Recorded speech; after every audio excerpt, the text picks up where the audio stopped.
So best ಫ್ರೆಂಡ್ಸ್ಗಳ ಜೊತೆಗೆ ಮರೆಯಲಾರದಂತಹ ಘಟನೆಗಳು ಯಾವ ಇದಾವ ಸರ್?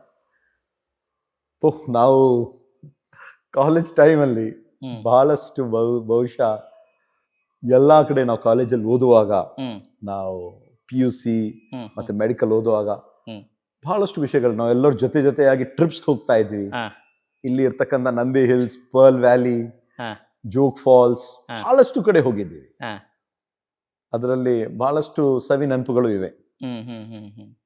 ತುಂಬಾ ಈ ಘಟನೆ ಆಗ್ಬಾರ್ದಾಗಿತ್ತು ನನ್ನ ಜೀವನದಲ್ಲಿ ಅನ್ನೋ ತರ ಏನಾರು ಇದೆಯಾ?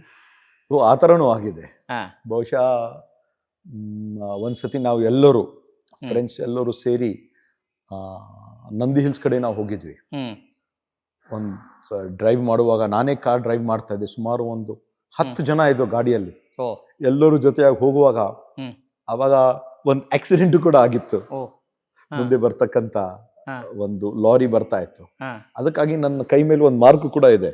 ಓ. ಸುಮಾರು ಒಂದು 30 ವರ್ಷ ಹಿಂದೆ ಗಾಯ ಎಲ್ಲ ಆಗ್ತಕ್ಕಂಥ ಆಗಿದೆ? ಹಾ? ಗಾಯ ಎಲ್ಲ ಆಗಿದೆಯಾ? ಸ್ಟಿಚಸ್ ಎಲ್ಲ ಆಗಿದೆ. ನನ್ನ ಹಾ. ಕೈ ಮೇಲೆ ಒಂದು ಮಾರ್ಕ್ ಇದೆ. ಅದರಿಂದ ಅದೆಲ್ಲ ಒಂದು ಒಳ್ಳೆ ಎಕ್ಸ್ಪೀರಿಯನ್ಸ್, ಹಾ. ಲೈಫಲ್ಲಿ ಇರ್ತಕ್ಕಂಥ ಒಂದು ಎಕ್ಸ್ಪೀರಿಯನ್ಸ್ ಇರುತ್ತದೆ. ಸೊ ವಿದ್ಯಾರ್ಥಿ ಜೀವನಕ್ಕೂ ಅಂದ್ರೆ student life is a golden life ಅಂತಾರೆ.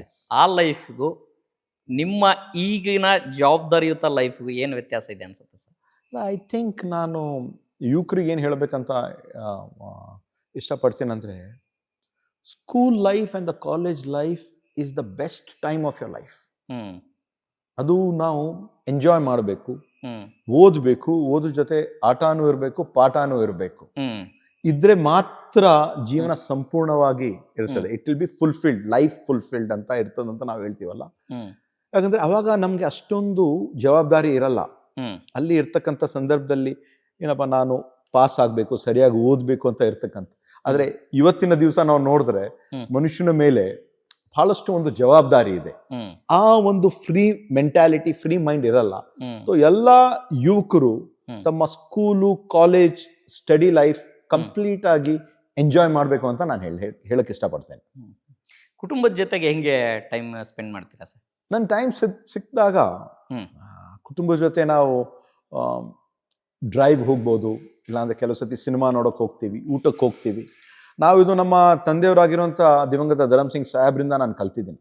ಹ್ಮ್ ಅವರು ಮುಖ್ಯಮಂತ್ರಿ ಇರ್ತಕ್ಕಂಥ ಒಂದು ಸಂದರ್ಭದಲ್ಲೂ ಕೂಡ ಹ್ಮ್ ಅವ್ರಿಗೆ ಸಮಯ ಸಿಕ್ಕಿದಾಗ ಎಲ್ಲ ಮಕ್ಕಳಿಗೆ, ಮೊಮ್ಮಕ್ಕಳಿಗೆ ಎಲ್ಲರೂ ಕರೆಸ್ತಾ ಇದ್ರು. ಅವರು ಓ ಕರೆಸಿ ಏನು ವಿಷಯ ಇರಲು, ಎಂಥ ಒಂದು ವೀರಪ್ಪನ ಒಂದು ಸಮಸ್ಯೆ ಇದ್ರೂ ಕೂಡ, ಕಾವೇರಿ ಸಮಸ್ಯೆ ಇದ್ರೂ ಕೂಡ ಹ್ಮ್ ಮನೆಗೆ ಬಂದಾಗ ಹ್ಮ್ ಮಕ್ಕಳಿಗೆ, ಮೊಮ್ಮಕ್ಕಳಿಗೆ ಕರೆಸಿ ಅವ್ರ ಜೊತೆ ಮಾತಾಡಿಸ್ತಾ ಇದ್ರು. Oh that is very important in a individual's life ಹಾ ಹಾ ಹಾ ಅಂತ ನಂಗೆ ಅನಿಸ್ತದೆ. ಸೊ ಅವರಿಂದ ತಾವು ಅವರಿಂದ ನಾವು ನೋಡಿಕೊಂಡು ನಾವು ಕಲ್ತಿದ್ದೀವಿ. ಹಾ ಎಂತಹ ಒಂದು ಸಂದರ್ಭದಲ್ಲೂ ಕೂಡ ಸ್ವಲ್ಪ ನಮ್ಮ ಫ್ಯಾಮಿಲಿಯವ್ರ ಜೊತೆ ನಾವು ಸಮಯ ಸ್ಪೆಂಡ್ ಮಾಡ್ತಕ್ಕಂಥ ಒಂದು ಪ್ರಯತ್ನ ಮಾಡ್ತೀನಿ.